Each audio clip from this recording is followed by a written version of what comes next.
In this video, we are going to see how to sort a list in Python. First, I will show you the traditional way of doing it, and then we will going to use a shortcut way to do that. So if we want to sort a list using the traditional method, then we are going to use two for loops.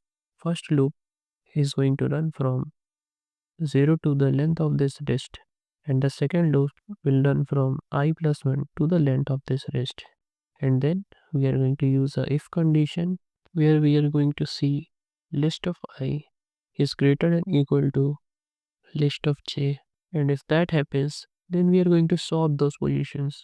Let's run this code, and as you can see, we have sorted the list successfully, but it's not that great because it's going to take more computational time and the code is also pretty lengthy.